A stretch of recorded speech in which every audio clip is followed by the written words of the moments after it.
The studio was already tense before the cameras turned on. Not chaotic, not loud, just tense in the way that happens when everyone in the room knows something might go wrong, and no one's sure who will pull the trigger. Stephen Colbert's Late Show had booked what they called an evening with legends. Clint Eastwood promoting his latest directorial effort. Robert De Niro discussing his Lifetime Achievement Award. 2 separate segments. Clean, professional, simple. But nothing in late-night television stays simple when ratings are involved.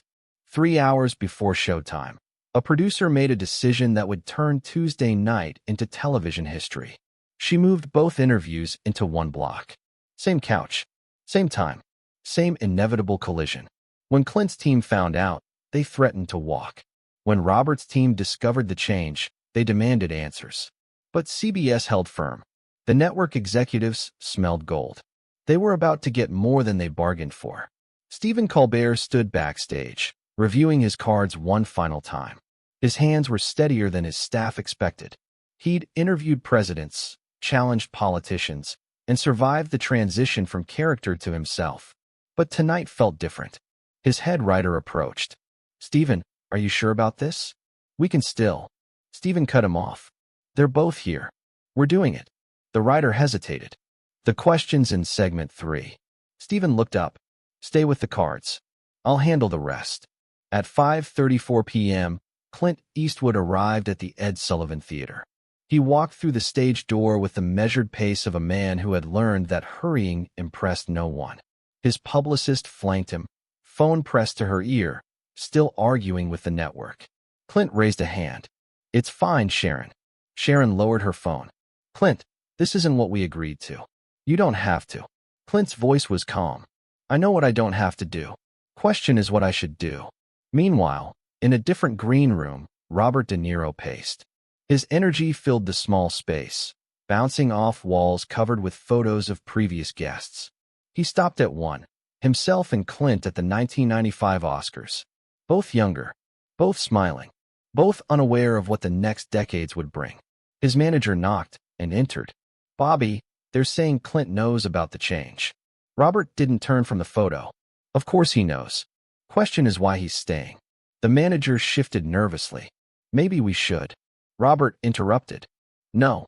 If he's staying, I'm staying. I'm not giving him the satisfaction of looking like the reasonable one." At 6:45 p.m., the audience filed in. Energy crackled through the Ed Sullivan Theater like static before a storm. Something was different tonight. The warm-up comedians' jokes landed flat. People whispered more than usual. Everyone seemed to sense that tonight's show would be more than entertainment. Stephen emerged for his monologue at exactly 7 p.m. The band played. The audience cheered. But even his opening jokes carried an edge. Stephen began. "Folks, we have an incredible show tonight. 2 Hollywood legends, Clint Eastwood and Robert De Niro, together, on this stage. What could possibly go wrong?" Nervous laughter rippled through the crowd. Stephen continued. "No, seriously, our lawyers made me sign 3 different waivers. Apparently, putting these 2 in the same room violates several Geneva Convention protocols." More laughter, but tighter now. After the monologue and first commercial break, Stephen returned to his desk. The band played Clint's entrance music, the theme from The Good, the Bad, and the Ugly. Stephen announced, "Ladies and gentlemen, please welcome the legendary Clint Eastwood." Clint emerged from behind the curtain with that familiar squint intact. At 94, he moved deliberately but with undeniable presence. The audience rose to their feet. He nodded once, shook Stephen's hand, and sat. Stephen started professionally. "Clint, welcome back. It's always an honor." Clint's response was typically understated. "Good to be here, Stephen." They discussed his new film, a meditation on memory and loss. Clint was engaged, but economical with words. Classic Eastwood. The audience leaned in for every syllable. Then Stephen glanced at his cards. The moment had arrived. Stephen said, "Clint, we have another legendary filmmaker here tonight. Robert De Niro is backstage. We thought it might be special to have you both." Clint's interruption was quiet but firm. "I know what you thought." The audience sensed the shift immediately. Stephen pressed forward. "These are divided times. having two respected voices. Clint cut him off again. Respected? That's a word that's lost some meaning lately. Stephen leaned back slightly. This wasn't going according to the cards. Stephen tried a different angle. You and Robert have known each other for decades. Surely that history. Clint's voice remained level. History is what you learn from, Stephen, not what you hide behind. A murmur passed through the audience. Stephen made his decision. Well, let's bring him out and see what happens. Ladies and gentlemen, Robert De Niro. The band played. The audience applauded. And Robert De Niro walked onto the stage with the confidence of a man who'd won 2 Oscars and wasn't afraid of anyone. But when he saw Clint, something flickered in his expression. Just for a moment. Stephen stood to greet him. Robert, welcome. They embraced. Robert turned to Clint. Neither man moved to shake hands. Robert sat, not next to Clint. One chair between them. The empty seat spoke volumes. Stephen returned to his desk, cards abandoned now. So, here we are. Robert spoke first. Here we are? Though I'm not sure why Clint agreed to this. He usually prefers his stages less populated. Clint didn't turn his head. And you prefer yours with mirrors. The audience made a collective sound, part gasp, part nervous energy. Stephen tried to mediate. Gentlemen, we're all professionals here. Robert laughed, but it had no warmth. Professionals? Is that what we're calling it? Because I call it something else when someone uses their platform to normalize. Clint's voice cut through. Choose your words carefully, Robert. Robert turned to face him fully. Or what? You'll squint at me. Some in the audience laughed. Others didn't. Clint finally turned to look at Robert. No, I'll do what I've been doing for years. I'll let you talk until you hear yourself. Stephen interjected. Okay, let's take a breath. Robert stood up. Not dramatically. Just stood. You know what, Clint? That's your problem. You think silence is strength. But sometimes silence is just cowardice dressed up as wisdom. Clint remained seated. And sometimes noise is just fear dressed up as courage. The audience was riveted now. This wasn't a talk show anymore. It was theater. Robert pointed at Clint. Fear? You think I'm afraid? I'm trying to save something here. What are you trying to save? Your reputation as the strong, silent type? Clint stood now. Slowly. Deliberately. My reputation isn't what needs saving, Robert. They faced each other across the empty chair. 2 giants of cinema. 2 versions of America. Stephen stood too, hands raised. Gentlemen, please. Clint ignored him. You want to know what I think, Robert? I think you've confused volume with value. You've mistaken being loud for being right. Robert's face reddened. And you've mistaken being quiet for being noble. At least I stand for something. Clint took a step closer. We all stand for something. The difference is I don't need an audience to do it. That landed hard. Robert's voice rose. An audience? You think this is about attention? This is about the soul of. Clint interrupted, his voice still calm. The soul of what, Robert? The country? Or your need to be seen saving it? The audience wasn't breathing. Stephen wasn't talking. The show had become something else entirely. Robert exploded. You sanctimonious son of a. Clint's voice dropped to almost a whisper. Finish that sentence. Go ahead. Show everyone who you really are when the cameras are rolling. Robert caught himself, breathing hard, fists clenched. The silence stretched. Then Clint said it. The line that would be replayed millions of times. You're not an activist, Robert. You're an actor playing an activist. And you've forgotten where the performance ends. Robert's face went from red to white. How dare you? Clint continued, voice steady as granite. How dare I what? Point out that you've turned conviction into content? That you've made righteousness a brand? Stephen tried once more. Guys, this is getting. Robert whirled on him. Stay out of this, Stephen. This is between me and him. Clint shook his head. No, Robert. This is between you and whoever you're trying to convince. And I don't think it's me. That's when Robert said the words that changed everything. Robert snarled. At least I'm not a fascist sympathizer hiding behind cowboy movies. The word fascist hung in the air like poison. Clint went completely still. The kind of still that made westerns terrifying. His voice, when it came, was different. Quiet in a way that made the entire theater lean in. Say that again. Robert, emboldened by adrenaline, stepped closer. You heard me. you've spent years making excuses for. Clint raised a hand. Not threatening. Just final. Stop. One word. But it carried 50 years of authority. Clint turned to Stephen. This ends one of two ways. Either he leaves, or I do.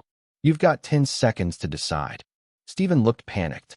Clint, we can work this out. Clint started counting. 10, 9, 8. Robert laughed bitterly. Classic Clint. When you can't win an argument, you run. Clint kept counting. 7, 6, 5. Stephen stood frozen. The audience held its breath. 4, 3, 2. Stephen finally spoke. Robert, maybe we should. Robert exploded. Are you serious? You're taking his side. Clint said, 1. He turned to leave. Robert called after him. That's right. Walk away. It's what you do best. Walk away from responsibility, from truth, from. Clint stopped at the curtain. Turned back. His voice carried across the silent studio. I'm not walking away from anything, Robert. I'm walking towards something you've forgotten exists. Robert sneered. And what's that? Clint's answer was simple. Dignity. He looked at the audience. Folks, I apologize. You came for a conversation. What you got was a performance. And I'm too old to pretend there's a difference anymore. Then he did something unexpected. He walked back toward Robert. The audience held its breath. Clint stopped 3 feet away. 40 years, Robert. 40 years of friendship. And this is what we've become. 2 old men shouting about politics while the world moves on without us. Robert's anger flickered. The world needs voices. Clint interrupted gently. The world needs a lot of things. But it doesn't need us pretending our arguments matter more than our legacy. He extended his hand. We made great films together. Let's not let this be how people remember us. Robert looked at the hand. The studio was silent. He slapped it away. The audience gasped. Clint nodded sadly. I figured as much. He turned to Stephen. Take care of him. He's going to need it. Then he walked off. No hurry. No drama. Just gone. The stage felt enormous with just Robert standing there. Stephen tried to salvage something. Robert, maybe we should. Robert grabbed the desk microphone. You see? You all saw that, right? The great Clint Eastwood. Too good to have a real conversation. Too pure to get his hands dirty with actual issues. But something had shifted in the audience. The energy was different. A woman in the third row stood up. He tried to shake your hand. Robert turned on her. A handshake? After calling me a performer? After dismissing everything I believe in? Another audience member stood. An older man. He didn't dismiss your beliefs, Mr. De Niro. He questioned your methods. More people started standing. Not aggressively. Just standing. Robert looked around, suddenly realizing he was alone on stage with 200 strangers who'd just watched him slap away an offered hand. Stephen spoke quietly. Robert, I think maybe. Robert threw down the microphone. Its feedback screeched across the theater. This is exactly what they want, he shouted. For us to be polite while everything burns. Well, I won't do it. I won't. His voice cracked. The audience watched as one of cinema's greatest actors suddenly looked very small on the enormous stage. Without another word, Robert walked off. The opposite direction from Clint. Stephen stood alone at his desk. For the first time in his career, he had nothing to say. The band leader looked at him questioningly. Stephen shook his head. Just play us out. The music started. The credits rolled. But nobody moved. Because everyone knew they'd just witnessed something that couldn't be undone. Backstage, Clint hadn't left. He stood in the wings, watching Robert's exit on a monitor. A production assistant approached nervously. Mr. Eastwood? Your car is. Clint raised a hand. Give me a minute. On the monitor, Stephen was trying to close the show. His usual wit abandoned him. Clint pulled out his phone, typed a message. Hit send. 30 feet away, in another hallway, Robert's phone buzzed. He almost didn't check it. The message was simple. My door's always open when you're ready to talk instead of perform. Robert stared at the screen. His thumb hovered over the keyboard. He typed, After what you said? The response came immediately, especially after what I said. And what you said? That's what friends do. Robert leaned against the wall. The adrenaline was fading, leaving only exhaustion. He typed, I'm not apologizing. Clint's response, I'm not asking you to. A long pause. Robert typed, Coffee? Clint, tomorrow. Somewhere quiet. Robert, I know a place. Clint, no cameras. Robert, no cameras. They met the next morning at a small diner in Queens. No publicists. No media. Just two old men, trying to remember who they were before the world made them symbols. The conversation was difficult. Voices were raised. Coffee got cold. But nobody walked out. And when they finally shook hands, really shook hands, it wasn't for cameras or audiences or headlines. It was just for them. Two friends, finding their way back through the noise. Because in the end, that's all that mattered. Not the performance. Not the politics. Not the principles they'd turned into weapons. Just the friendship they'd almost thrown away for the sake of being right. The footage from the show went viral within hours. Hashtag Eastwood walks off trended globally. But the real story, the quiet meeting in Queens, the difficult conversation, the real handshake, that stayed between them. Where the best stories always live. In the silence between the noise.